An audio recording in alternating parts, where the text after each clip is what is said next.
തുടങ്ങാം.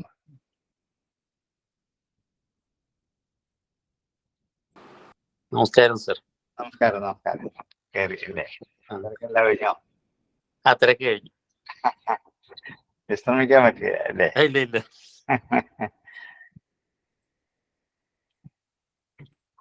അപ്പൊ ആരംഭിക്കാം.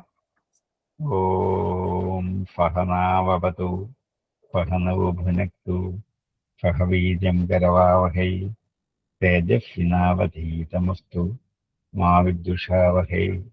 ഓം ശാന്തി ശാന്തി ശാന്തി. സമാധാനീയരായ എല്ലാ പഠിതാക്കൾക്കും വിനീതമായ പ്രണാമം. ദശമസ്കന്ധം 85-ൽ 13 ഇനി എടുക്കണ്ടേ? 2 മാസമായി. ആർക്കും വലിയ പിടിയുണ്ടാവില്ല. എല്ലാം വിട്ടുപോയി കാണും. പഠിച്ചതും പഠിക്കാത്തതും ഒക്കെ ഒരുപോലെ ആകുന്ന 13. ശരിയാ, നല്ല നിശ്ചയമില്ല സാറേ, അതുകൊണ്ടാണ്. നമുക്ക് നിശ്ചയം ഉണ്ടാക്കണമല്ലോ. 2 മാസമായില്ലേ നമ്മുടെ ഭാഗവതം തൊട്ടിട്ട്? ഇന്നലെയാണ് ആരംഭിച്ചത്. പിന്നെ ഇതിന്റെ ബാക്കിയിലേക്ക് നമുക്ക് കിടക്കാം. ദശമസ്കന്ധം 85-ാം അധ്യായം, ശ്ലോകം 13. കിട്ടാത്തവരോ കാണാത്തവരോ ഉണ്ടെങ്കിൽ ഒന്നുകൂടെ ഓർമ്മിച്ച് ആ ഭാഗം എടുത്തു വെച്ചോളൂ. ദശമസ്കന്ധം അധ്യായം 85, ശ്ലോകം 13. ഇവിടെ രാമകൃഷ്ണന്മാരെ മാതാപിതാക്കളെ കണ്ടു കഴിഞ്ഞപ്പോൾ വേണ്ടതൊന്നും ഞങ്ങൾക്ക് ചെയ്യാൻ പറ്റിയില്ല, നിങ്ങൾ സ്വന്തം പുത്രന്മാരല്ല, നിങ്ങൾ ജഗദീശ്വരന്മാരാണെന്ന് ബോധ്യമാണ് എന്ന് പ്രഖ്യാപിച്ചുകൊണ്ട് അവരെ സ്തുതിക്കുന്ന ഒരു രംഗമാണ്. ഞാൻ ഒരു ലിങ്ക് ഒന്ന് കണക്ട് ചെയ്യാൻ വേണ്ടി പറയുന്നതാണ്. ഏത് സന്ദർഭമാണ് നിങ്ങളുടെ ഓർമ്മയിൽ വരാൻ വേണ്ടി. നിങ്ങൾക്ക് പരിചിതമായ കാര്യമാണ്, പക്ഷെ പറഞ്ഞു വരും ഏതെന്ന് പറയാൻ വേണ്ടിയിട്ടാണ്. ആ സ്തുതിയുടെ ഇടയ്ക്കാണ് നമ്മൾ നിർത്തിയത്. അപ്പൊ ആ സ്തുതി ബാക്കി ഇങ്ങോട്ട് നോക്കാം. ദേവകി വസുദേവന്മാർ രാമകൃഷ്ണന്മാരെ സ്തുതിക്കുന്ന ഒരു സ്തുതിയുടെ ഭാഗമാണ്. സത്വം രജസ്തമേതി ഗുണാഹ തദ്വർത്തയശ്ചയാ ത്വയ്യഥാ ബ്രഹ്മണി വരേ കൽപ്പിത യോഗമായാം. സത്വം രജസ തമസെന്ന് ഗുണാഹ, ആ 3 ഗുണങ്ങൾ. തത് വൃത്തയ, അതിൻ്റെ വൃത്തികളാണ്. കാരണം ഈ ത്രിഗുണാത്മകമായ കാര്യരൂപമായ ഈ ജഗത്ത് ഭഗവാനിൽ നിന്ന് തന്നെയാണ് ഉണ്ടായത് എന്ന് വ്യക്തമാണെന്ന് കാണിക്കാൻ. സത്വം രജസ്തമേതി ഗുണാഹ, യാഹ, യാവകളാണോ, തത് വൃത്തയ ച, അത് ഭഗവാന്റെ വ്യാപാര കേന്ദ്രങ്ങളാണ്, വൃത്തികളാണ്. ഒരു വൃത്തികളുമില്ലാത്ത, ഒരു പ്രവൃത്തിയുമില്ലാത്ത, ഒരു ഗുണങ്ങളുമില്ലാത്ത നിശ്ചലമായ അഖണ്ഡമായ ചലനാത്മകമല്ലാത്ത ബ്രഹ്മത്തെ പ്രവൃത്തി ഉന്മുഖമാക്കി മാറ്റിയത് ഈ മായയുടെ ത്രിഗുണം കൊണ്ടാണ്. ഈ ത്രിഗുണം കൊണ്ടാണ് ഇവയ്ക്ക് ചലനമുണ്ടായത്. ഇവ പ്രവൃത്തി ഉന്മുഖമായത്, പ്രവർത്തനക്ഷമമായത്. ഈ സത്വരജസ് തമസ്സുകളുടെ പരിണാമ രൂപമാണ് വാസ്തവത്തിൽ ഈ ജഗത്ത് മുഴുവനും. സത്വം രജസ്തമിതി ഗുണാഹ തദ്വൃത്തയശ്ചയാഹ ത്വയ് അദ്ധാ, ത്വയ് അങ്ങയിൽ, അർത്ഥ എന്ന് വെച്ചാൽ ശരിയായി, സൂക്ഷ്മമായി, സത്യമായി എന്നർത്ഥം. അർത്ഥ അത് സംസ്കൃതത്തിൽ അപൂർവമായി പ്രയോഗിക്കുന്ന ഒരു അഭ്യയമാണ്. അർത്ഥ എന്നുവെച്ചാൽ സത്യമായിട്ടും സാക്ഷാത്തായിട്ടും ശരിയായിട്ടും എന്നൊക്കെ പറയുന്ന പോലെ. ബ്രഹ്മണി പരേ കൽപ്പിത യോഗമായ, പരേ ബ്രഹ്മണി യോഗമായ കൽപ്പിത, പരബ്രഹ്മമായ അങ്ങയിൽ യോഗമായ കൊണ്ട് കൽപ്പിച്ചതാണ് രജസ്തമസ്സുകളുടെ ഗുണങ്ങൾ. അങ്ങയെ ബാധിക്കുന്നതല്ല.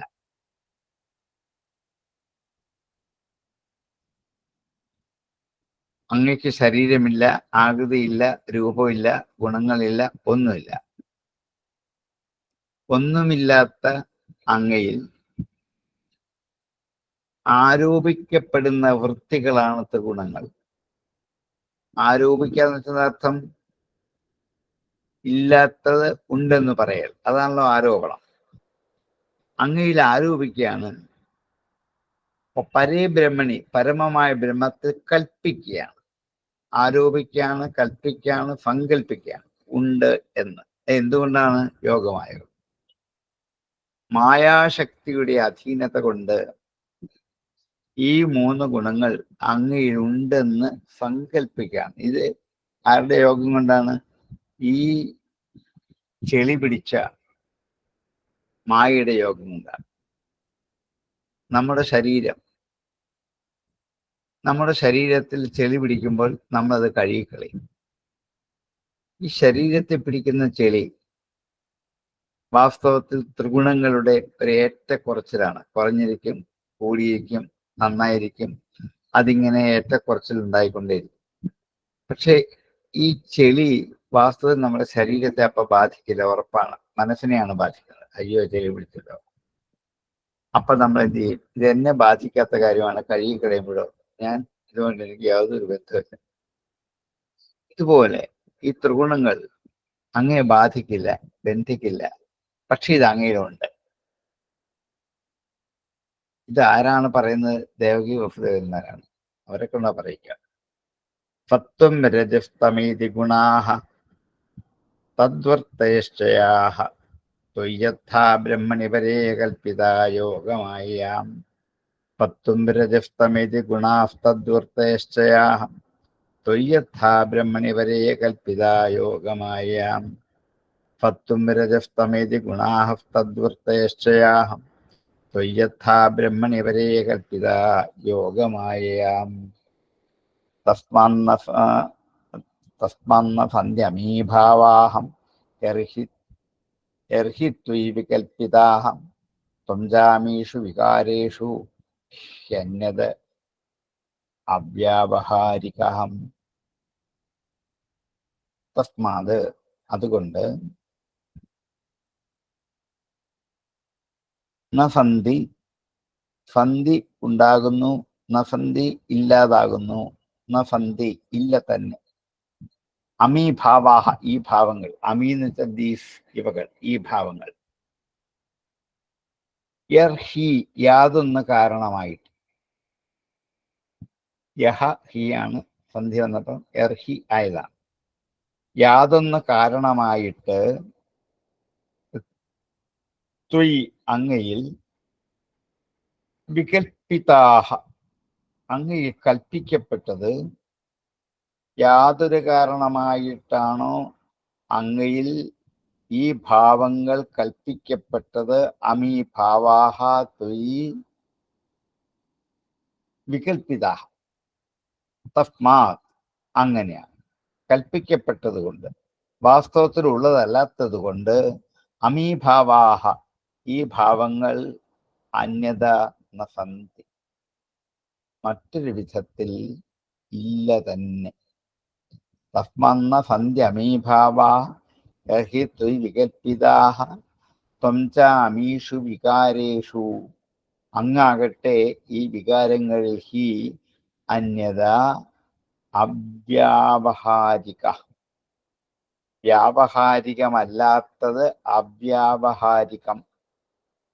ഹി അന്യത അവ്യാവഹാരിക കൂടി ചേരുമ്പോൾ ഹ്യന്യത അവ്യാവഹാരിക.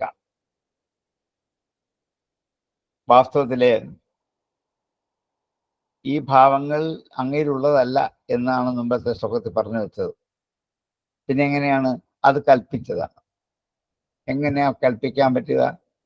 ഒരു നടനിൽ കഥാപാത്രങ്ങളെ കൽപ്പിക്കുന്ന പോലെ. കേശവപിള്ള എന്ന ഒരു നടൻ ദുഷ്യന്തൻ എന്നൊരു രാജാവായി രംഗത്ത് അഭിനയിച്ചു. അത്രയും സമയവും ഇയാൾ ദുഷ്യന്തനാണെന്ന് നമുക്കറിയത്തുള്ളൂ. ഈ ദുഷ്യന്തന്റെ ദുഷ്യന്തഭാവത്വം ഇയാളിൽ ഇല്ല. ഇയാൾ രാജാവല്ല, ഇയാൾ കർണാശ്രമത്തിൽ പോയിട്ടില്ല, ഇയാൾ ശകുന്തളയെ കണ്ടിട്ടില്ല, പ്രേമിച്ചിട്ടില്ല, പുത്രനും ഉണ്ടായിട്ടില്ല. പക്ഷെ ഇത്രയും കാര്യം ഇയാൾ എന്ത് ചെയ്തു?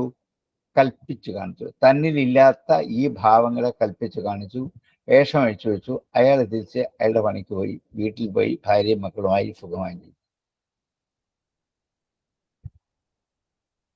ഈ ദുഷ്യന്തത്വം ഇയാളുടെ ജീവിതത്തെ ബാധിക്കത്തേയില്ല. നാളെ ഇയാൾ രാവണനായിട്ടായിരിക്കും വരിക. ഈ രാവണത്വം ഇയാളെ ബാധിക്കില്ല. നാളെ ഇയാൾ കൃഷ്ണനായിട്ടായിരിക്കും വരിക. ഈ കൃഷ്ണത്വം ഇയാളെ ബാധിക്കില്ല. നോക്കൂ, ഒരു നടൻ തന്നെ എത്രയെത്ര വേഷപ്പകർച്ചയിലൂടെ, എത്രയെത്ര കഥാപാത്രങ്ങളിലൂടെ, എത്രയെത്ര ഭാവങ്ങൾ ആവിഷ്കരിച്ചു പോകുന്നു. ഇതൊരു കൽപ്പനയാണ്. ഇതുപോലെയാണ് അങ്ങ് ഈ ത്രിഗുണങ്ങളുടെ മായ കൊണ്ട് ഈ പ്രപഞ്ചത്തെ മുഴുവനും കൽപ്പിച്ച് സൃഷ്ടിച്ച് രക്ഷിച്ച് സംഹരിക്കുന്നു എന്ന് നമ്മൾ മുന്നിൽ കാണിക്കാം. നമ്മൾ 2 മണിക്കൂർ ഈ നാടകം കണ്ടുകൊണ്ടേയിരിക്കും. അപ്പൊ നമ്മൾ കേശവപിള്ളയാണെന്ന് മറക്കും, അറിയില്ല. ഭഗവാനാണിതെന്നുള്ളത് നമ്മൾ അറിയില്ല. നമ്മൾ കാണുന്ന ആരെയാണ്? ദുഷ്യന്തനെയോ ധർമ്മപുത്രരെയോ അല്ലെങ്കിൽ നാരദനെയോ ഒക്കെയാണ് നമ്മൾ കാണുക. ഇവരൊക്കെയാണ് ഈ രംഗത്ത് കാണിച്ചത്. അതുകൊണ്ട് തസ്മന്ന ഫന്തി അമീഭാവ എർഹിത്വയ് വികൽപ്പിതാഹ. ഇതൊക്കെ കൽപ്പിക്കപ്പെട്ടതാണ്. വാസ്തവത്തിൽ ഒരു തോന്നൽ മാത്രമാണ്. അതുകൊണ്ടാണ് നാടകം എന്ന് പറയുന്നത് നടിക്കുന്നതാണ്, നാട്യമാണ്. നാട്യം അർത്ഥം ഇല്ലാത്തത് ഉണ്ടെന്ന് അഭിനയിച്ച് കാണിക്കാൻ, അതല്ലോ നാട്യം. നമ്മൾ തമാശ പറയുമ്പോൾ അവൻ്റെ ഒരു നാട്യം കണ്ടില്ലേ? അതെ, നാട്യം എന്നർത്ഥം അവനിലുള്ളതല്ല, പക്ഷെ എന്ത് ചെയ്തു? ഉണ്ടെന്ന് നടിച്ചു കാണിച്ചു കുറച്ചു സമയത്ത് നമ്മൾ. ഇതുപോലെയാണ്, ഒരു തോന്നൽ മാത്രമാണ്. അതുകൊണ്ട് അങ്ങ് ഇതിനൊക്കെ കാരണരൂപേണ വർത്തിക്കുന്നു. ഈ ദുഷ്യന്തനെ രംഗത്ത് കാണിക്കാൻ കാരണം ഈ നടനാണ്, അല്ലെങ്കിൽ വരില്ലല്ലോ. അപ്പൊ ഈ നടൻ എന്നുള്ള ഒരു വസ്തുവിനെ, ആ കാരണത്തെ കേന്ദ്രീകരിച്ചിട്ടാണ് ദുഷ്യന്താദികളായ കാര്യങ്ങൾ രംഗത്ത് നടന്നുകൊണ്ടേയിരിക്കുന്നത്. മനോഹരമായിട്ട് വ്യാസൻ ഇത് ഉദാഹരണത്തിൽ കൂടി അവതരിപ്പിച്ചു. അങ്ങനെ ഈ ഭാവങ്ങളെ കൽപ്പിക്കുന്ന എവിടെയാണ്? മനസ്സിലല്ലേ. ഒരു കഥാപാത്രം, ഒരു നടൻ വേഷം കെട്ടി രംഗത്ത് വരുമ്പോൾ നമ്മൾക്ക് എന്താണ്? നമ്മളെ മനസ്സിലാണ് സംഘടിപ്പിക്കുന്നത്. ഇയാളാരാണ്? ദുര്യോധനാണ്, ദുശാസനാണ് എന്ന്.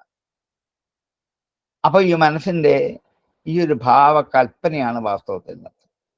അപ്പം ഇവിടെ മനസ്സ് ഇല്ലെങ്കിലോ, മനസ്സിന്റെ അഭാവത്തിലാണെങ്കിലോ, അത് മനസ്സില്ലാണ്ടിരിക്കുമോ? ഉണ്ടല്ലോ, എപ്പോഴും സുഷുപ്തി. അപ്പൊ ആരില്ല? മനസ്സില്ല.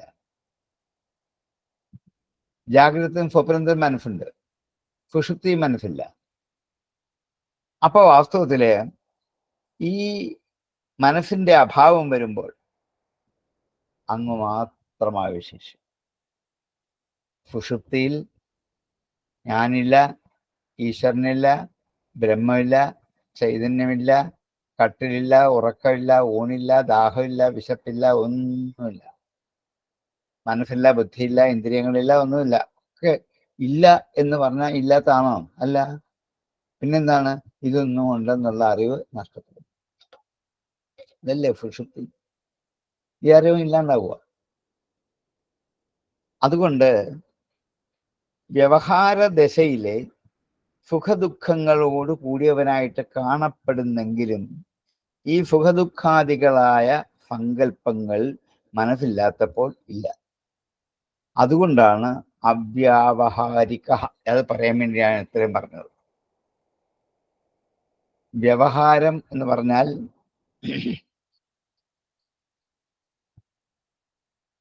ദൈനംദിന ജീവിതത്തിൽ കാണപ്പെട്ടും അനുഭവിച്ചും കൊണ്ടിരിക്കുന്നതൊക്കെ വ്യവഹാരങ്ങളാണ്. എന്താണ്? സുഖദുഃഖാദികൾ. അതൊക്കെ വ്യാപാരങ്ങളാണ്, വ്യവഹാരങ്ങളാണ്. അതുപോലും കൽപ്പനകളാണ്. കാരണം എന്താണ്? മനസ്സില്ലെങ്കിൽ സുഖമില്ല, ദുഃഖമില്ല. സുഖദുഃഖങ്ങളെ സങ്കല്പിക്കുന്ന എവിടെയാണ്? മനസ്സിലാണ്. ഞാൻ സുഖിയാണ്, ഞാൻ ദുഃഖിയാണ് എന്ന് സങ്കല്പിക്കുന്ന എവിടെയാണ്? മനസ്സിലാണ്, വേറൊന്നുമല്ല.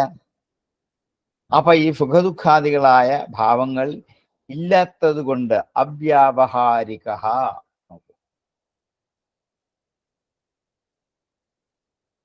ഇതൊക്കെ വ്യവഹാര ദിശയിൽ മാത്രം കാണപ്പെടുന്നേ ഉള്ളൂ, സത്യമല്ല, അവ്യാവഹാരികമാണ്. അതുകൊണ്ട് ഇല്ലാത്തതാണ് സന്ധി, ഇല്ല തന്നെ. അപ്പോഴും ജ്ഞാനസ്വരൂപനായിരിക്കുന്ന അങ്ങ് മാത്രം പരമാർത്ഥ സ്വരൂപനായി അവശേഷിക്കുന്നു. ഇതാണ് സത്യം. എത്ര ഭംഗിയായിട്ടൊരു വേദാന്ത തത്വം ഇവിടെ ഇവരെ കൊണ്ട് അവതരിപ്പിച്ചു, സ്വന്തം മക്കളെ കൊണ്ടാണ്. അപ്പൊ വാസ്തവത്തില് അങ്ങിപ്പോൾ ഞങ്ങളുടെ മുമ്പിൽ പുത്രനാണ് എന്ന് കാണിക്കുന്നത് ഒരു നടന്റെ സ്വഭാവം മാത്രമേ ഉള്ളൂ. അങ്ങ് ഞങ്ങളുടെ പുത്രനല്ല. അങ്ങ് പ്രപഞ്ചം മുഴുവൻ നിറഞ്ഞു നിൽക്കുന്ന ജഗതീശ്വരനായ ബ്രഹ്മസത്തയാണ്.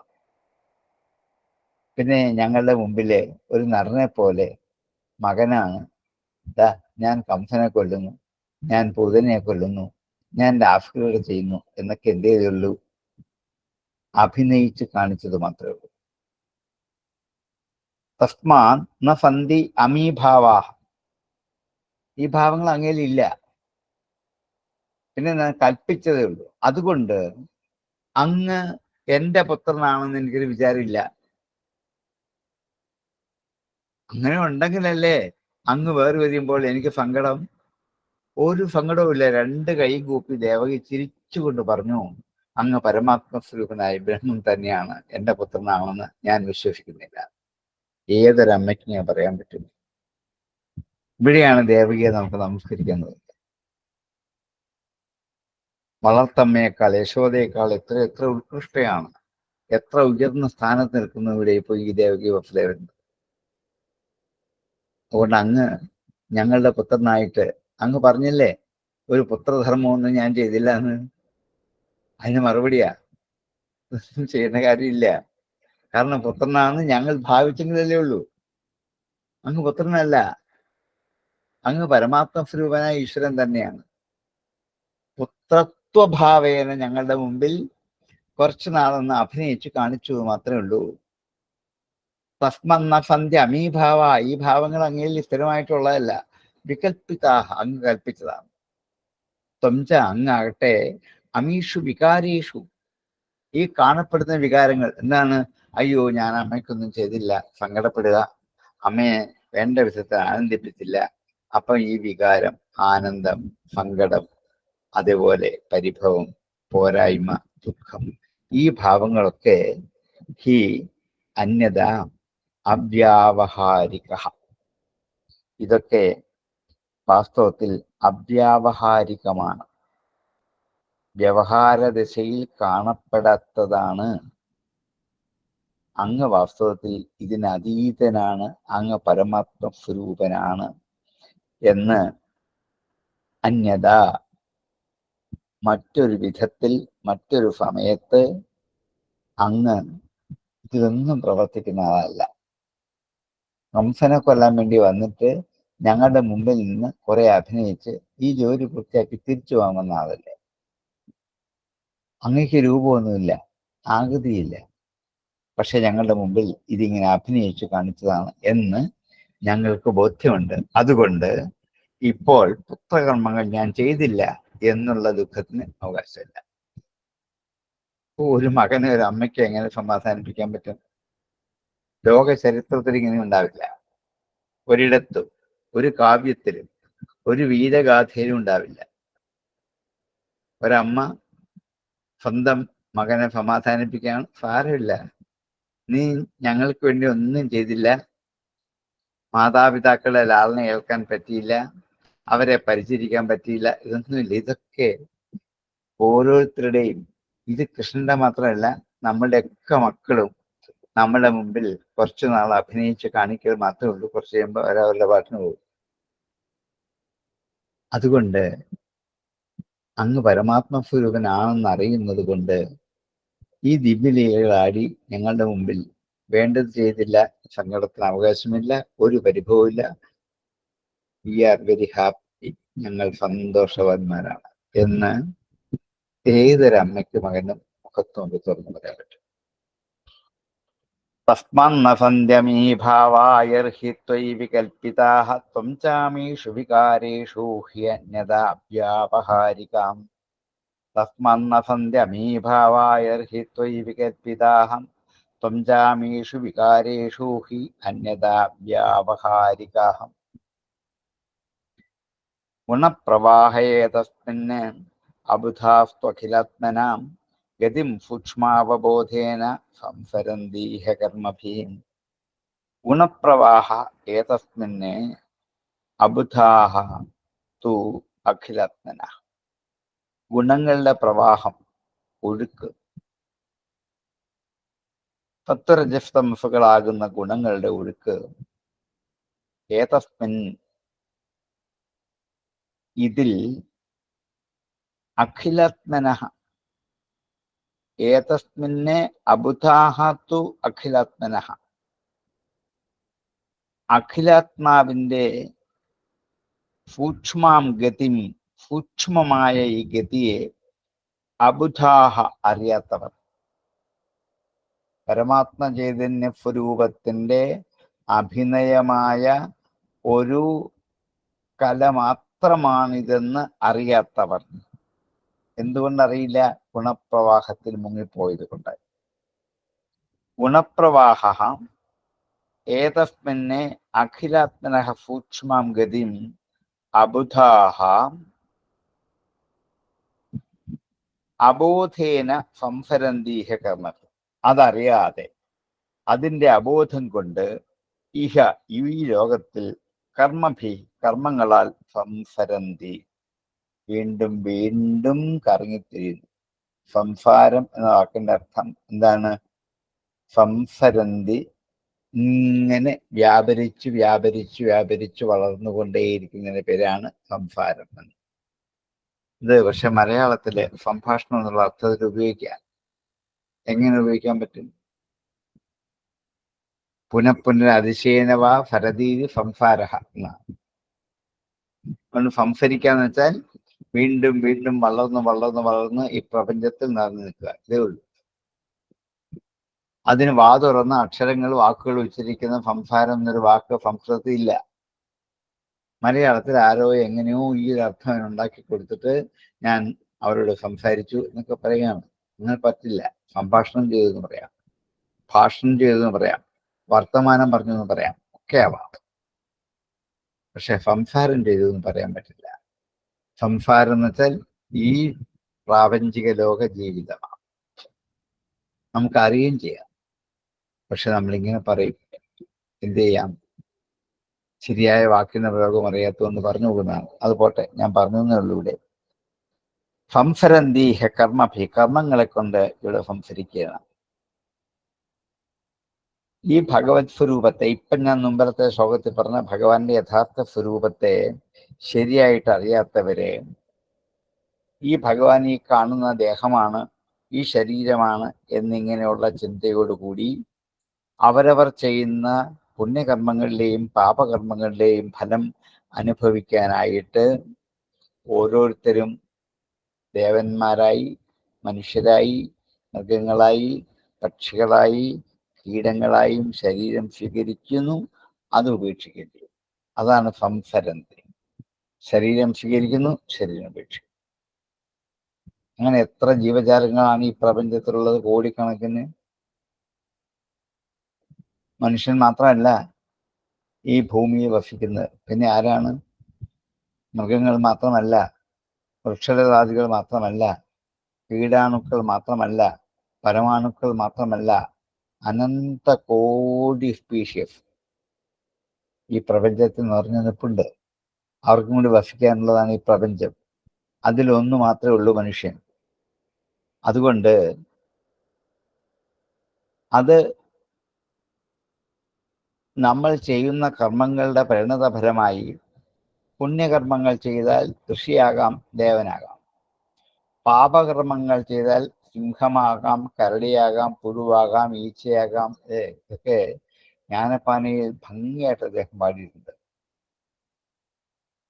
നല്ല കർമ്മങ്ങളാണ് ചെയ്യുന്നതെങ്കിൽ ദേവന്മാരാകും. ദുഷ്കർമ്മമാണ് ചെയ്യുന്നതെങ്കിൽ ഈച്ചയും പൂച്ചയും പാമ്പും ഒക്കെ ആയിട്ട് വീണ്ടും ഇവിടെ ജനിക്കാൻ ഇടയാകും. ഇതാണ് ഒരു സത്യം. ഇത് അറിയാത്തവരാണ് ഈ പ്രപഞ്ചത്തിൽ വീണ്ടും വീണ്ടും കർമ്മങ്ങൾ ചെയ്ത് സംസരിച്ചു കൊണ്ടേയിരിക്കുന്നത്. അതുകൊണ്ട് ഇത് അറിയാതെ പോയാൽ ഇവിടെ എത്ര ക്രൂര ജന്തുക്കളായിട്ട് നമുക്കൊക്കെ ജനിക്കേണ്ടി വരും. നമ്മളൊക്കെ ഭാഗ്യവാന്മാരാണ്. ഇത് അറിഞ്ഞിട്ട് പോകാൻ പറ്റുന്നല്ലോ ഇവിടുന്ന്.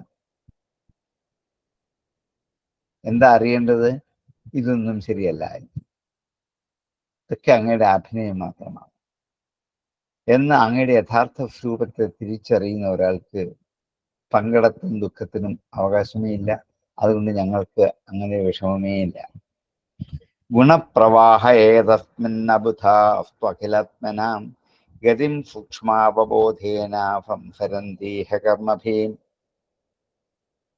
ഗുണപ്രവാഹ ഏതസ്മിന്നബുധാസ്ത്വഖിലാത്മനാം ഗതിം സൂക്ഷ്മാമബോധേന സംസരന്തീഹ കർമ്മഭീ. ഗുണപ്രവാഹ ഏതസ്മിൻ അബുധാസ്ത്വഖിലാത്മനാം ഗതിം സൂക്ഷ്മാമബോധേന സംസരന്തീഹ കർമ്മഭീം. യദുർച്ഛയാനതാം പ്രാപ്യാം സുകൽപ്പാമിഹ ദുർലഭാം സ്വാർത്ഥേ പ്രമത്തസ്യ വയോഗതം തന്മായേശ്വരാം. യദുർച്ഛയ, യാദൃച്ഛികമായിട്ടും നൃത്തം പ്രാപ്യ, നരന്റെ അവസ്ഥ, അതാണ് നൃത്തം. അവിടെ നൃ എന്ന് ഋകാരാന്ത പുല്ലിംഗ ശബ്ദം നരൻ എന്ന അർത്ഥത്തിലാണ്. ആ ഋകാരാന്ത പുല്ലിംഗ ശബ്ദമൊക്കെ സംസ്കൃതത്തിൽ പ്രഥമയിൽ അകാരാന്തമാകും. പിതൃ ഋകാരാന്തമാണ് പിതാ എന്നാകും. മാതൃ ഋകാരാന്തമാണ് മാതാ എന്നാകും. ഫവിതൃ ഋകാരാന്തമാണ് ഫവിത എന്നായിട്ട് മാറും. അതുപോലെ നൃശബ്ദം ഋകാരാന്തമാണ്, അത് നരൻ എന്നായിട്ട് മാറും. നൃത്താം, നരന്റെ അവസ്ഥ, മനുഷ്യന്റെ അവസ്ഥ.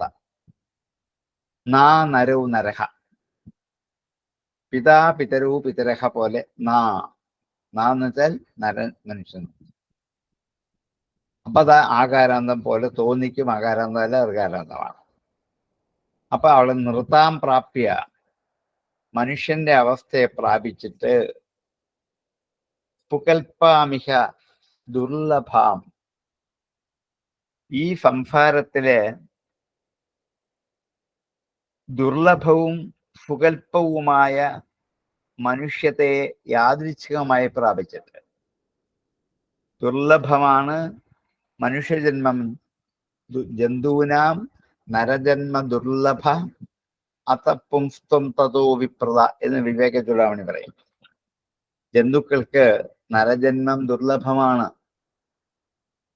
ഒരു ജീവൻ എത്ര എത്ര എത്ര യോനികളിൽ കൊതുകായി, ഈച്ചയായി, പൂച്ചയായി, പാമ്പായി, പുഴുവായി, മത്സ്യമായി, അവിടെ കൃമികളായി, പക്ഷികളായി, പിന്നെന്താണ്, ആമയായി, മാനായി, പശുവായി, സിംഹമായി, ആനയായി, എത്രയായി. പിന്നീട് ഒരിക്കൽ കിട്ടുന്നതാണ് ഈ മനുഷ്യജന്മം. ഇത് വേണ്ട വിധത്തിൽ ഉപയോഗിച്ച് ഈ കെട്ടിൽ നിന്നും ചങ്ങലയിൽ നിന്നും വിട്ട് അപ്പുറത്ത് കടന്നു പോയില്ലെങ്കിൽ വീണ്ടും ഈ വഴിയൊക്കെ പിന്നെയും വരും. അതുകൊണ്ടാണ് നരജന്മം ദുർലഭമാണ്. നമ്മൾക്ക് കിട്ടിയിരിക്കുന്ന ഈ ജന്മം എത്രയോ ദുർലഭമാണ്, അത്ര എളുപ്പമുള്ളതല്ല. ദുർലഭമായ ഈ നരജന്മം അതേപോലെ സുകൽപ്പമാണ്. എന്നുവെച്ചർത്ഥം സാമർഥ്യമുള്ളതാണ് മനുഷ്യജന്മം. മനുഷ്യനെ പോലെ സാമർഥ്യമുള്ള ഒരു ജീവികളും ഈ പ്രപഞ്ചത്തിലില്ല. എന്തിനും കഴിവുള്ളവനാണ് മനുഷ്യൻ. പക്ഷെ നമ്മളുടെ സാമർഥ്യം മുഴുവൻ നമ്മൾ ദുഷ്ടകർമ്മങ്ങളിലേക്കാണ് വിനിയോഗിക്കുന്നതെന്ന് മാത്രം. നല്ല കാര്യങ്ങളിൽ കണ്ടെത്താൻ സാമർഥ്യമുള്ള ഋഷിമാർ എത്ര ഇവിടെ ഉണ്ടായിരുന്നു. ചിന്ത എന്ന സാമർഥ്യം കൊണ്ട് ഈ പ്രപഞ്ചത്തിലെ സമസ്ത ശക്തികളെയും അളന്ന് തിരിച്ചറിഞ്ഞവരാണ് ഭാരതത്തിലെ ഋഷിമാർ. അത് അവരുടെ സുകൽപ്പമായ ശക്തിയാണ്. ഒരു സിംഹത്തെയോ ഒരു പട്ടിയോ തല്ലിക്കൊല്ലാൻ പുറപ്പെടുന്ന ഒരാൾക്ക് കിട്ടുന്ന സുബലതയല്ല ഇവിടെ, ആ സാമർഥ്യമല്ല ഇവിടെ വിഷയം. വേറൊരാളെ ചതിക്കാൻ, മറ്റൊരാളെ കുടുക്കിൽ വീഴ്ത്താൻ, മറ്റൊരാളെ വഞ്ചിക്കാൻ, കളവ് പറയാൻ, ഇതൊന്നുമല്ല സാമർഥ്യം. ഇന്ന് നമ്മൾ സാമർഥ്യം അതിനെയാണ് കാണുക. അതുകൊണ്ട് സുകൽപ്പമായ ഈ രണ്ട് ക്വാളിറ്റിയാണ് മനുഷ്യനുള്ളത്. ഒന്ന് ദുർലഭത, രണ്ടെന്ന് സുകൽപ്പത. അങ്ങനെ കിട്ടിയ ഈ മനുഷ്യജന്മം അത് എതിർച്ഛയാ കിട്ടിയതാണ്, യാദൃച്ഛികമായിട്ട് കിട്ടിയതാണ്.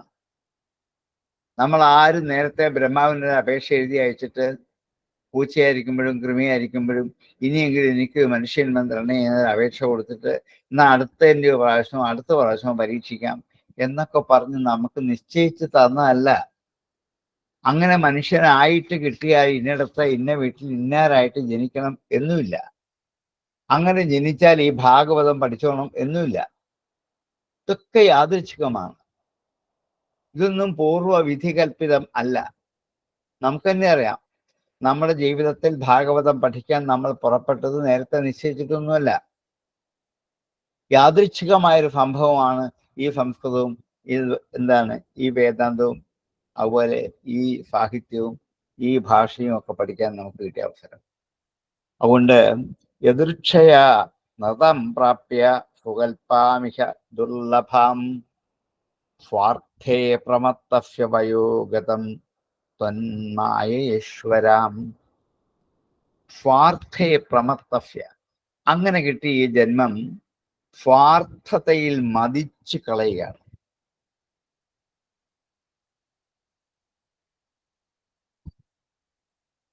പുരുഷാർത്ഥത്തെ സാധിക്കാനുള്ള ഉപകരണമാണ് ഈ ശരീരം. ധർമ്മം, അർത്ഥം, കാമം, മോക്ഷം, അതിനുവേണ്ടി വിധിക്കപ്പെട്ടതാണ് ഈ ശരീരം. അതറിയാതെ നാലിൽ നിന്നും പ്രമത്തനായി മതിച്ചു പോകും. മനസ്സുകൊണ്ട് മതിക്കാം, ശരീരം കൊണ്ട് മതിക്കാം, ബുദ്ധി കൊണ്ട് മതിക്കാം. അങ്ങനെ സ്വാഭാവികമായിട്ട് മതിച്ചു പോയില്ലെങ്കിൽ മദ്യം കൊണ്ട് മതിപ്പിക്കും. ഇപ്പൊ അങ്ങനെയാണ്. പണ്ടങ്ങനെയില്ല, യാദൃശ്യമായിട്ട് മതിച്ചു പോവുകയുള്ളൂ. ഇന്നതല്ല. പിന്നെന്താണ്? കൃത്രിമമായി മതമുണ്ടാക്കിയെടുത്തിട്ട് മതിച്ചു പോകാൻ ശ്രമിക്കുകയാണ്. നോക്കൂ എന്ത് ദോഷങ്ങളിലേക്കാണ് പോവുക. അങ്ങനെ ഈ അങ്ങയുടെ മായ കൊണ്ടാണ് ഈ സ്വാർത്ഥതയിൽ പ്രമത്തനായിട്ട് എൻ്റെ വൈഫ് അങ്ങനെ പോയി. സ്വാർത്ഥേ പ്രമത്തസ്യ വയോ ഗതം തന്മായയാ. ഹേ ഈശ്വര, ഹേ ജഗദീശ്വര, അങ്ങയുടെ മായ ബാധിച്ചിട്ട് ഞങ്ങൾക്കിപ്പോൾ ഇത്രയും പ്രായമായില്ലേ? 10-60 വയസ്സായി. വയസ്സ് പോയിക്കൊണ്ടേയിരിക്കുകയാണ്. ഓരോ ദിവസവും പോയിക്കൊണ്ടേയിരിക്കുകയാണ്. നമ്മളെ പഠിപ്പിക്കാൻ വേണ്ടിയാണ് ഭാഗവതത്തിൽ ഈ സ്തുതി എന്ന് പലപ്പോഴും നമുക്ക് തോന്നാറുണ്ട്. നമ്മൾ ഓരോരുത്തരും ചിന്തിക്കണം, എൻ്റെ വയസ്സ് കടന്നു പോയിക്കൊണ്ടേയിരിക്കും. ഇനി എത്ര ദിവസം ഉണ്ടെന്ന് എന്ത് ചെയ്യണം? എണ്ണി തിട്ടപ്പെടുത്തി കണ്ടുപിടിക്കണം. അല്ലാതെ നമുക്കറിയാൻ ഒരു വഴിയില്ല. അങ്ങനെ നമ്മുടെ ഈ ജന്മം എണ്ണി എണ്ണി എണ്ണി ഒടുങ്ങുന്നു എന്ന് ജ്ഞാനപ്പാനയിൽ പാടുന്നത് പോലെ ഇത് ഓരോ ദിവസവും ഓരോ നിമിഷവും നമ്മുടെ വയസ്സ് പോയിക്കൊണ്ടേയിരിക്കുകയാണ്. പുരുഷാർത്ഥത്തെ സാധിക്കാൻ ഉപകരിക്കാതെ, അങ്ങയുടെ തത്വം അറിയാൻ ഉപയോഗിക്കാതെ കാലം മുഴുവൻ ഞാൻ വ്യർത്ഥമാക്കി കളഞ്ഞല്ലേ. അങ്ങ് പുത്രനായിട്ട് ജനിക്കണമെന്ന് 2 ജന്മത്തിൽ ആഗ്രഹിച്ചിട്ട് ഈ ജന്മത്തിലാണ് പുത്രനായിട്ട് ജനിച്ചത്. അങ്ങ് പുത്രനായിട്ട് ജനിച്ചിട്ടും എന്തെന്ത് സംസാര ദുഃഖം ഞങ്ങളുടെ അനുഭവിച്ചത്. എന്താ കാരണം? ഈ ജനിച്ച അങ്ങയുടെ പരമാർത്ഥ തത്വം എന്താണെന്ന് ശരിക്കും അറിയാത്തത് കൊണ്ട് ഞങ്ങൾ ഈ കംഫിൽ നിന്നുണ്ടായ ഓരോ തരത്തിലുള്ള അപമാന ഭാരത്തിൽ ഞങ്ങൾ മതിച്ച് ഈ കാരാഗ്രഹത്തിൽ ഒന്നും അറിയാതെ ഇങ്ങനെ കഴിഞ്ഞുകൂടി അങ്ങയുടെ മായ കൊണ്ട്. അങ്ങനെ വയസ്സ് കഴിഞ്ഞുപോയി. ഇപ്പൊ പ്രായം കുറയായി. നമ്മളെ കാര്യം പറയുക. ദേവി ഓഫ് ഭഗവാനോട് പറയുകയാണ്, ഇത് കഷ്ടമായിപ്പോയല്ലോ, ഇപ്പോഴെങ്കിലും അറിയാൻ പറ്റില്ല. അവിടെയാണ് ഇതിനകത്തിരിക്കുന്ന പലരും 50, 55, 60, 65, 70, 80, 85 വരെയൊക്കെ ഉള്ളവരാണ്. ആശ്വസിച്ചോളൂ, ഇപ്പോഴെങ്കിലും ഇതൊക്കെ അറിയാൻ പറ്റിയല്ലോ. ഇനി ഇതൊക്കെ അറിഞ്ഞിട്ടേ മരിക്കാവുന്ന ഒറ്റ പ്രാർത്ഥന മതി. ഈ വേളയിൽ ഇതൊക്കെ അറിയാൻ പറ്റിയില്ലേ, ഇതൊക്കെ അറിഞ്ഞിട്ട് വേണം ഇവിടുന്ന് പോവാൻ. അങ്ങനെ പോയാൽ പിന്നെ തിരിച്ചൊരു കൃമിയും ഈച്ചയും പുഴുവുമായിട്ട് വരേണ്ടി വരില്ല. യദൃച്ഛയാ നൃതാം പ്രാപ്യ സുകൽപ്പാമിഹ ദുർലഭാം സ്വാർത്ഥേ പ്രമത്തവ്യവയോഗതം ത്വന്മായേശ്വരാം. യദൃച്ഛയാ നൃതാം പ്രാപ്യ സുകൽപ്പാമിഹ ദുർലഭാം സ്വാർത്ഥേ പ്രമത്തവ്യവയോഗതം ത്വന്മായേശ്വരാം. അഫാവഹം മമൈവേദേ ദേഹേ ചാസ്യാന്വയാദിഷു സ്നേഹപാശേ നിബധ്നാതി ഭവൻ സർവമിദം ജഗത്. അഫൗ അഹം മമ ഏവ ഏതേ. അഫൗ അഹം, ഈ ഞാൻ, അഫാവഹം മമ ഏവ ഏതേ, ഇതൊക്കെ എൻ്റേതാണ്. ഇത് ഞാനാണ്, ഇതൊക്കെ എൻ്റേതാണ്. ഇന്നിടത്ത് ഇന്നാരുടെ മകനായിട്ട് ജനിച്ച് ഗോപാലകൃഷ്ണൻ എന്നു പേരുള്ള ഈ ഞാനാണ്. അഫൗ അഹം, ഇത് ഞാനാണെന്ന് അഭിമാനിക്കുകയാണ്. ഇനിയോ മമൈവ ഏതേ, ഇത് എൻ്റെ ഭാര്യയാണ്, എൻ്റെ അച്ഛനാണ്, എൻ്റെ അമ്മയാണ്, എൻ്റെ മക്കളാണ്, എൻ്റെ സുഹൃത്തുക്കളാണ്, എൻ്റെ ബന്ധുക്കളാണ്, എൻ്റെ വീടാണ്, എൻ്റെ മുറിയാണ്, എൻ്റെ കട്ടിലാണ്, കസേരയാണ്, എൻ്റെ പേനയാണ്, എൻ്റെ ഉടുപ്പാണ്, എൻ്റെ പുതപ്പാണ്, വസ്ത്രമാണ്, ഇതെല്ലാം മമൈവേദേ, ഇതൊക്കെ എൻ്റേതാണ് എന്ന് ദേഹേ ച അഫ്യ അന്വയാദിഷു. അന്വയം ച വംശം എന്നർത്ഥം. അന്വയാദിഷു വംശങ്ങളിൽ, അഫ്യ അന്വയാദിഷു ഇതിൻ്റെ വംശങ്ങളിൽ, ഇതൊക്കെ എൻ്റേതാണെന്നും ഞാനാണെന്നും സ്നേഹപാശൈഹി നിബധ്നാതി, സ്നേഹപാശങ്ങളെ കൊണ്ട് നിബന്ധിച്ചിരിക്കുന്നു. ഇതൊക്കെ എൻ്റെ എന്ന് തോന്നാൻ കാരണം എന്താണ്? നല്ല സ്നേഹം കൊണ്ടാണ്. സ്നേഹമില്ലാത്ത വസ്തു എൻ്റെയാണെന്ന് തോന്നുമോ? ഇല്ല. ഞാൻ സ്നേഹിക്കുന്ന വസ്തു മാത്രമേ എന്ത് ചെയ്യൂ? എൻ്റെ എന്ന് പറയൂ. ഞാൻ സ്നേഹിക്കാത്ത എത്രയായിരം മനുഷ്യരും വസ്തുക്കളും പറഞ്ഞിട്ടുണ്ട്, എൻ്റെയാണെന്ന് പറയുമോ? ഇല്ല. എൻ്റെ അമ്മാവൻ, എൻ്റെ സുഹൃത്ത്, എൻ്റെ ബന്ധു, ഇതൊക്കെ എൻ്റേതായിരിക്കുന്നിടത്തോളമാണ് ഞാൻ അതിനോട് ആഭിമുഖ്യം പുലർത്തുന്നത്. അതിനോട് ബന്ധമുള്ളത് കൊണ്ടാണ്. എൻ്റേതല്ല എന്ന് വിചാരിച്ചാലോ ഒരു ബന്ധനമില്ല. സ്നേഹപാശേ നിബദ്ധനാദി ഭവാൻ സർവമിതം ജഗത്, ഈ ജഗത്ത് മുഴുവനും അങ്ങ് നിറഞ്ഞു നിൽക്കുകയാണ്. ഇതാണ് സത്യം. അങ്ങ് നിൽക്കുമ്പോൾ മകൻ, മകൾ, അച്ഛൻ, അമ്മ, പുത്രൻ, ബന്ധു എന്നൊരു വിചാരം ഉണ്ടോ? ഇല്ലല്ലോ. ആരെയുള്ളൂ? അങ്ങ് മാത്രമേ ഉള്ളൂ. ഈ ഭാര്യയിലും ഭർത്താവിലും അച്ഛനിലും അമ്മയിലും മകനിലും ബന്ധുക്കളിലും ഈച്ചയിലും പുഴുവിലും ഒക്കെ കാണുന്ന ആരാണ്? അങ്ങ് മാത്രം. അങ്ങ് സർവത്ര നിറഞ്ഞു നിൽക്കുന്നതാണ്. ഹലോ,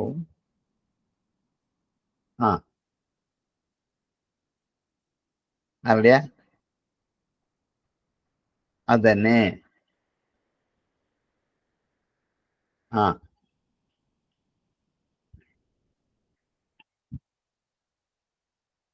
ഒരു 10 മിനിറ്റ് കഴിഞ്ഞൊന്ന് വിളിക്കാം, ഞാൻ ക്ലാസ്സില്ല.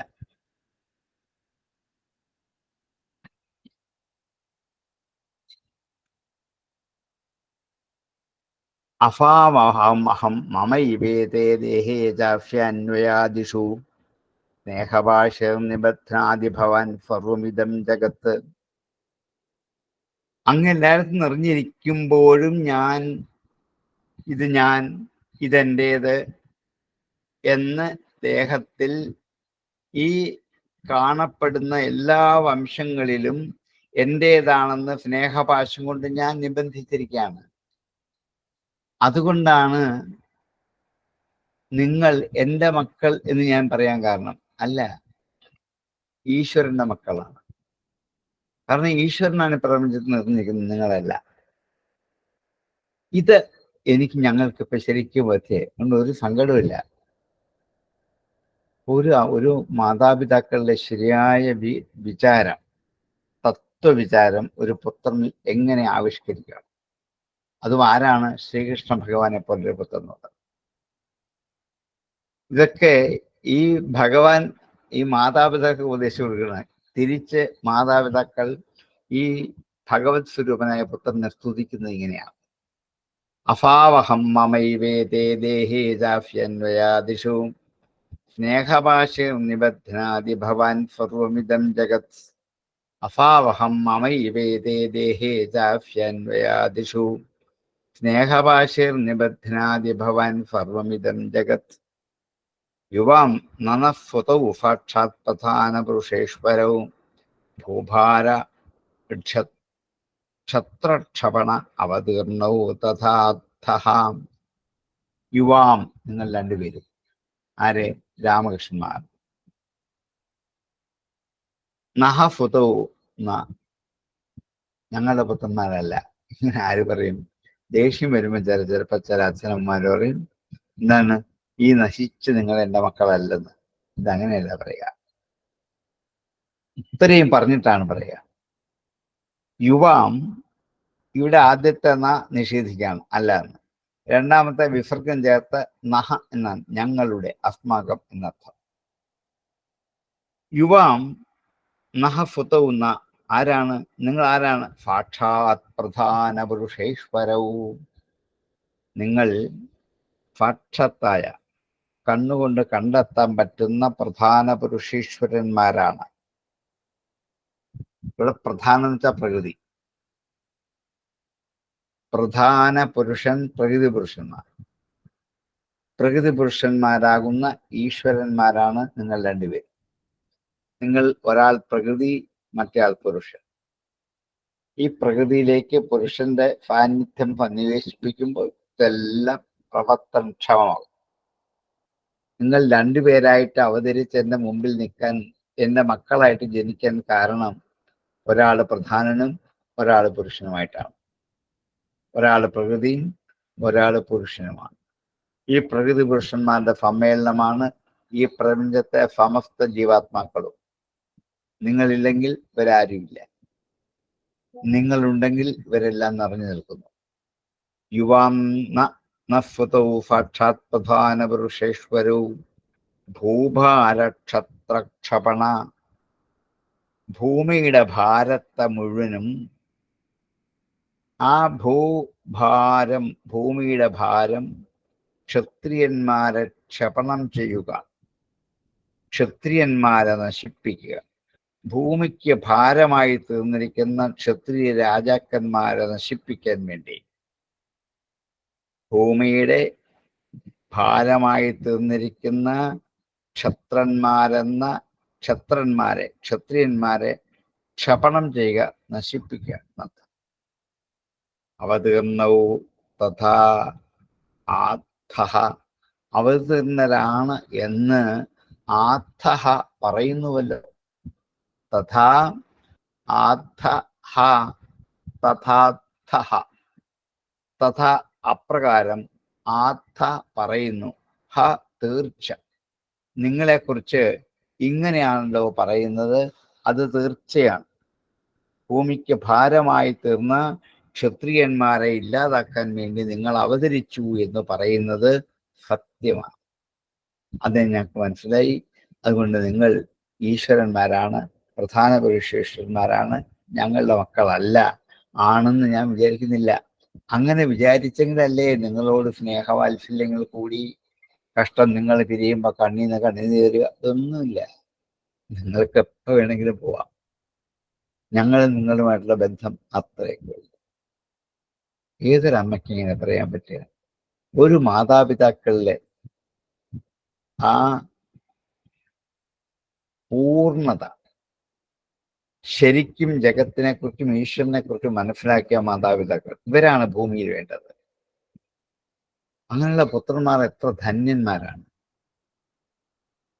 ആ മട്ടിൽ ഭാഗവതത്തെ ഈ ഒരു ഒറ്റ സ്തുതിയിൽ കൂടി തന്നെ വ്യാസൻ മനോഹരമായി ലോകത്തിലെ ആയിരക്കണക്കിന് മാതാപിതാക്കൾക്ക് കൊടുത്ത ഉപദേശങ്ങളാണ്. യുവാം നന സുതൗ സാക്ഷാത് പ്രധാന പുരുഷേശ്വരൗ ഭൂഭാരക്ഷത്രക്ഷപണ അവതീർണോ തഥാർത്ഥഃ. യുവാം നനഃസുതൗ സാക്ഷാത് പ്രധാന പുരുഷേശ്വരൗ ഭൂഭാരക്ഷത്രക്ഷപണ അവതീർണോ തഥാർത്ഥഃ. ഇതുകൊണ്ട് തീരുന്നില്ല, ഇനിയും സ്തുതി മുമ്പോട്ട് തുടരുകയാണ്. നമ്മുടെ സമയം ഏതാണ്ട് ആയിരിക്കുകയാണ്. അതുകൊണ്ട് ഇന്നുകൊണ്ട് നമുക്ക് തീർക്കാൻ പറ്റില്ല. അടുത്ത ഒരു 2 ശ്ലോകം കൂടി ഉണ്ട്, പക്ഷെ അത് ഇത്തിരി സമയം പിടിക്കുന്നതാണ്. അപ്പം നിങ്ങളുടെ ചായക്കുള്ള സമയം അതിക്രമിക്കുന്നതുകൊണ്ട് നമുക്ക് വേണമെങ്കിൽ ഇന്നിവിടെ ഉപസംഹരിക്കാം. സംശയം എന്തെങ്കിലും ഉണ്ടോ എന്ന് ചോദിക്കാം. നേരത്തെ നമ്മൾ പഠിച്ച അത്യാരോപവാദം അതന്നെ അത് വേദാന്തത് മറ്റൊരു ഭാഷയിൽ പറഞ്ഞു, ഭാഗവതം ഇങ്ങനെയാക്കി, നടൻ എന്താണ് കഥാപാത്രം എന്നാക്കിയത് മാത്രം. നടനിൽ അധ്യാരോപം ചെയ്യുകയാണ്, അതന്നെയാണ് വിഷയം.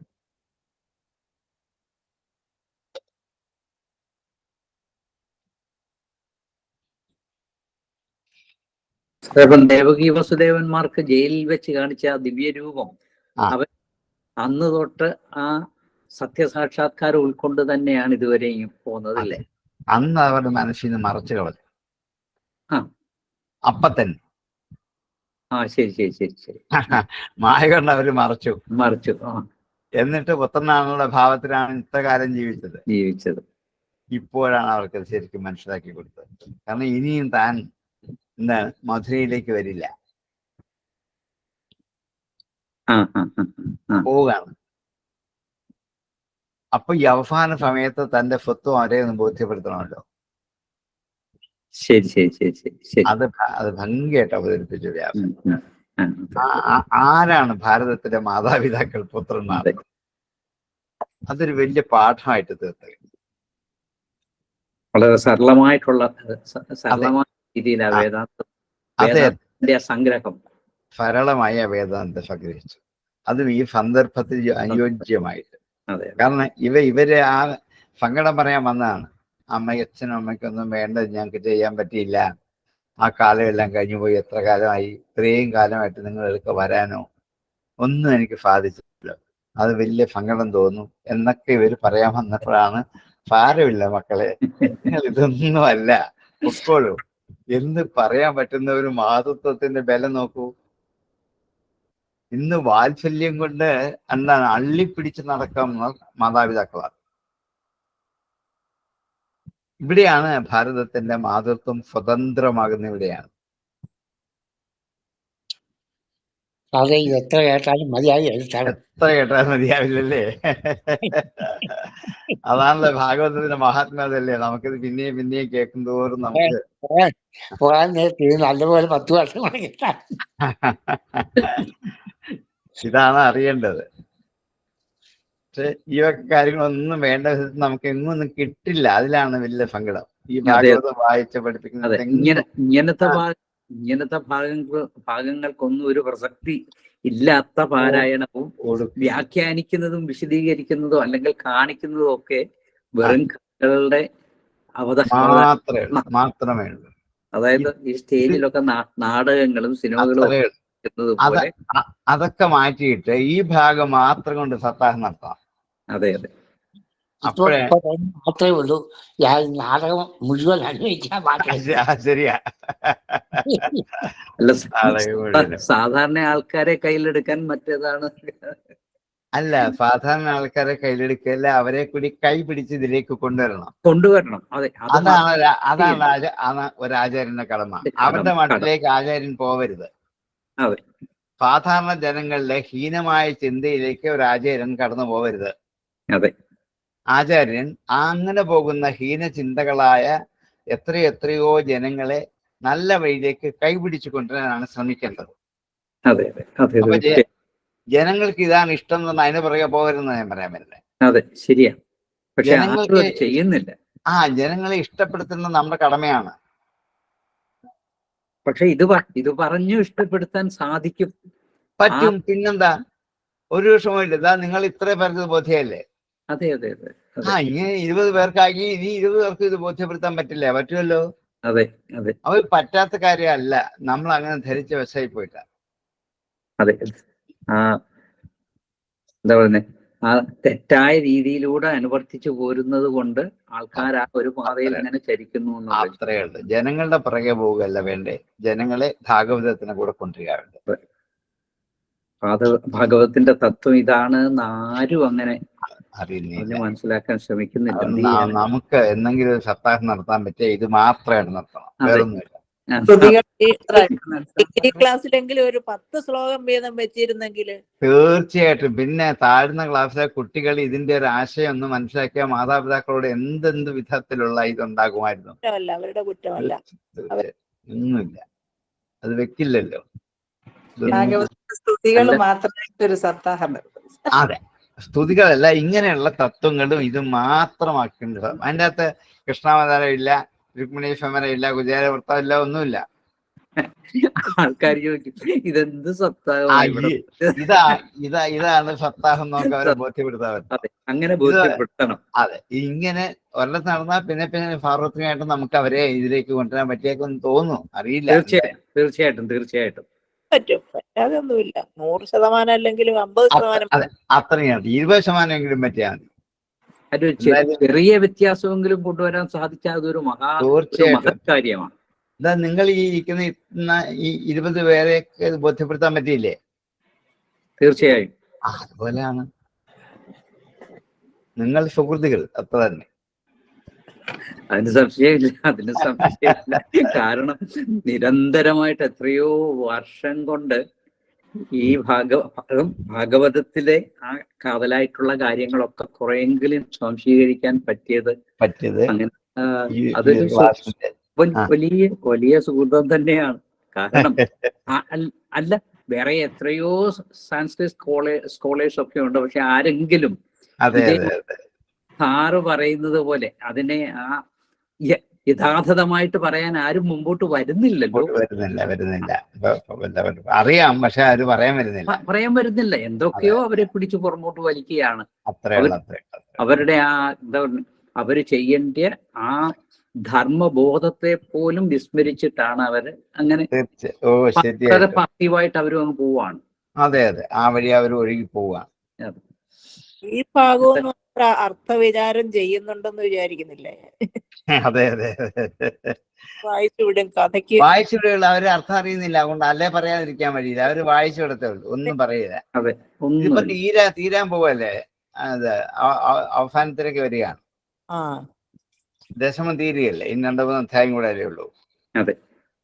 അപ്പൊ പിന്നെ അതങ്ങ് വിട്ട് വായിച്ചു കളയും. പിന്നെ ഇല്ല, ഏകാദശത്തിലോട്ട് പോവുകയില്ല. അതോടെ കുചേല വൃത്തത്തോടു കൂടി സപ്താഹം തീരും.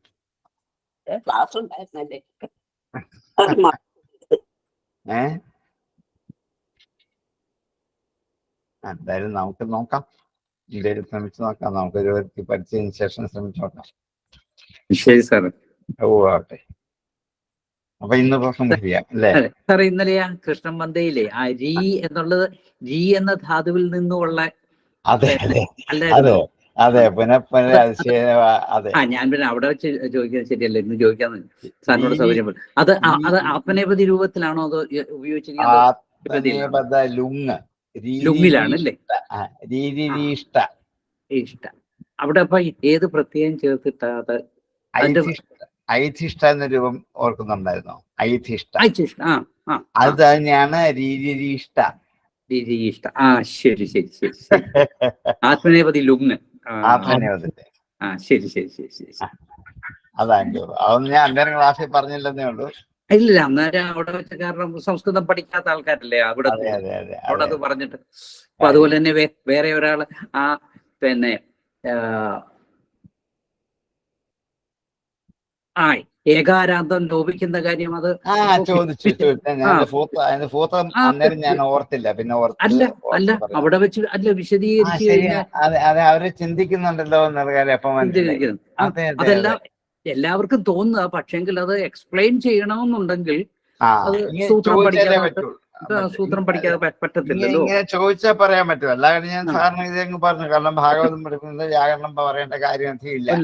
അല്ല പറഞ്ഞാലും അത് പറഞ്ഞാലും പ്രക്രിയ വലിയ പ്രക്രിയയല്ലേ, 5-6 സ്റ്റെപ്പ് ഉണ്ടല്ലോ. 3-4 പുസ്തകത്തോളം ആണെങ്കിൽ അത് പറഞ്ഞെങ്കിലല്ലേ ശരിയാകത്തുള്ളൂ. അതുകൊണ്ടാണ് ഞാൻ പിന്നെ പറയാൻ തന്നെ വിട്ടത്.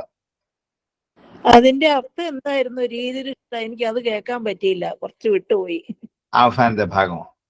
രീതിരിഷ്ട എന്നുള്ളത് എനിക്ക് കിട്ടിയില്ല. അത് കരഞ്ഞു എന്നുള്ളതല്ലേ സാർ? അത്രേ ഉള്ളൂ. രോദനം ചെയ്തു, ശബ്ദം ഉണ്ടാക്കുക, ശബ്ദം ഉണ്ടാക്കി. ശരി. രവം ശബ്ദമാണ്.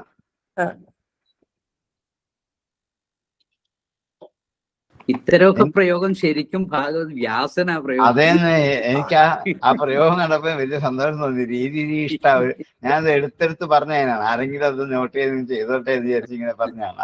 ഐതിഷാദാം ഐതിഷത എന്ന ആത്മനിപത ലുങ്ങ് പഠിച്ച പോലെയാണ് രീരീഷതാം രീരീഷൻ എന്ന രൂപം വരും. അപ്പൊ അത് എന്താണ്, കേവലമായ ധാതുവല്ല, അതിന്റെ കൂടെ ഈ എന്താണ് ആഗമമുണ്ട്, കൃത്പ്രത്യയം കൂടെ വെച്ചിട്ടാണ്. അതാ ഞാൻ ചോദിച്ചത്. അപ്പൊ കൃതന്തമായ ധാതുവിൽ നിന്നാണ് പിന്നീട് അതിന്റെ ലുങ്ങാണ് കൃത്തോടെ ചേർത്തിട്ട്. അതെ. എന്നിട്ട് അസനേപതി ലുങ്ങായിട്ട് ഭവീത ഭവിക്കുന്നു എന്നൊക്കെ പറയുന്ന പോലെ. അതുപോലെ നല്ല രസമായ പ്രയോഗം, എനിക്ക് എത്ര ഇഷ്ടപ്പെട്ടു പോയി ആ പ്രയോഗം.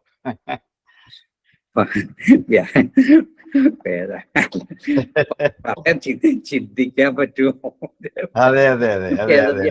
വേദവ്യാസന്റെ ഒക്കെ ആ വ്യാസത്തെ കുറിച്ച് നമുക്ക് ചിന്തിക്കാൻ പറ്റത്തില്ലല്ലോ. അത് തന്നെ, ഇത് റിസർച്ച് ചെയ്യുന്ന കുട്ടികൾക്ക് പറ്റിയൊരു ഭാഗമാണ്. ഇതിനകത്ത് കാണപ്പെടുന്ന സമസ്ത ലകാരങ്ങളും കണ്ടെത്തുക. ഏതൊക്കെ തരത്തിൽ എത്ര പ്രത്യയങ്ങൾ ഭാഗവത്തിൽ പ്രയോഗിച്ചിരിക്കുന്നു.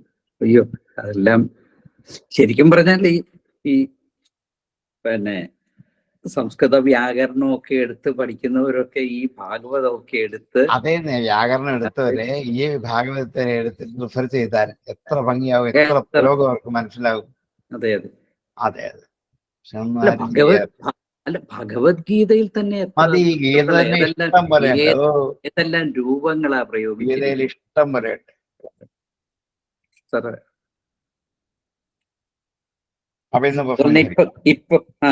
ഇപ്പൊ പറഞ്ഞ അബ്ദാന്നൊക്കെയുള്ള നമ്മൾ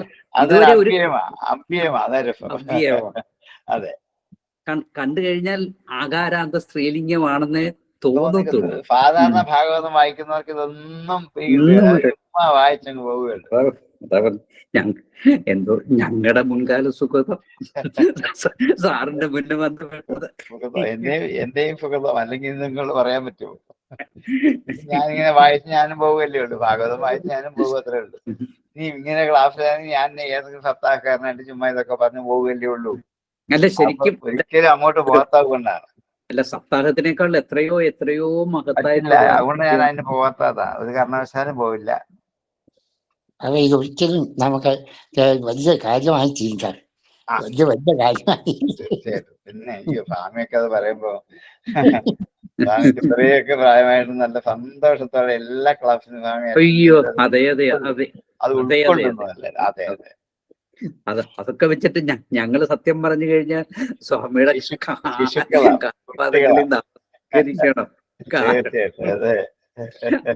അല്ല, ഞങ്ങളൊക്കെ തന്നെ പ്രായം അധികമായി പോയെന്ന് വിചാരിച്ചിരിക്കുന്നു. അതെ. അല്ല, സ്വാമി എവിടെ പോയാലും, മോളുടെ അടുത്ത് പോയാലും, മോൻ്റെ അടുത്ത് ഗൾഫിൽ പോയാലും, എവിടെ പോയാലും അവരോട് ഒറ്റ വാക്കുകൾ എവിടെ എനിക്കിതൊക്കെ കേൾക്കാൻ പറ്റണം, അത്രേ ഉള്ളൂ. എവിടെ വേണേ വരാം, ഈ ലോകത്ത് എവിടെ വേണേ പോകാം, പക്ഷെ എനിക്ക് എവിടെ പോയിരുന്നാലും ഈ ക്ലാസ്സുകളെല്ലാം കേൾക്കാൻ സംവിധാനം ഉണ്ടാക്കി തന്നാൽ ഞാൻ വന്നോളാം, ഒരു കുഴപ്പമില്ല. സ്വാമിയുടെ പ്രാർത്ഥന ഇതേ ഉള്ളൂ. 84 കഴിഞ്ഞിട്ടാ. അതെ. അല്ല, അതൊക്കെ നമുക്ക് ഇതൊക്കെ അറിഞ്ഞിട്ട് പോയാൽ മതി. അല്ല പോകാൻ നിർവഹിക്കണ്ട. ഇതൊക്കെ അറിഞ്ഞിട്ട് പോയാലേ തിരിച്ചു വരാതിരിക്കാൻ പറ്റുള്ളൂ. അവനെ കഴിഞ്ഞ് പോയാൽ മതിയേ മതിയേ മതി മതി. മതി മതി മതി മതി. അല്ലെ 84 അധികമല്ല, 1000 പൂർണ്ണചന്ദ്രനെ മാത്രമേ കണ്ടുള്ളൂ. ഇനിയും ഒരുപാട് പൂർണ്ണചന്ദ്രൻ കാണാൻ. ഇപ്പൊ ഈ മന്ത്രിസഭ കാര്യങ്ങളിൽ എന്ത് കഷ്ടപ്പെടുന്നു, എന്തിനാണോ ആൾക്കറിയാം. അത് തന്നെ, അതൊക്കെയല്ലേ വേണ്ടുള്ളൂ.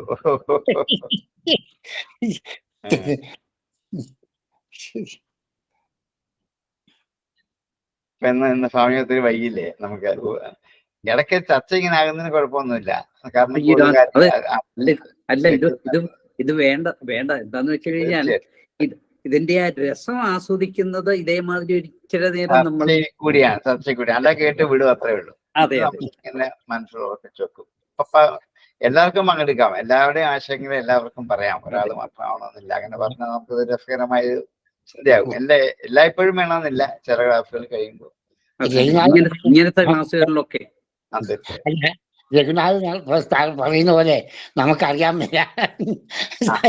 സാറ് കേക്കൊണ്ടിരിക്കുമ്പോഴേ നല്ല തൃപ്തിയാകും. അതെ അതെ അതെ, അത് കേൾക്കുമ്പോൾ തന്നെ തൃപ്തിയാവും. അതെ അതെ.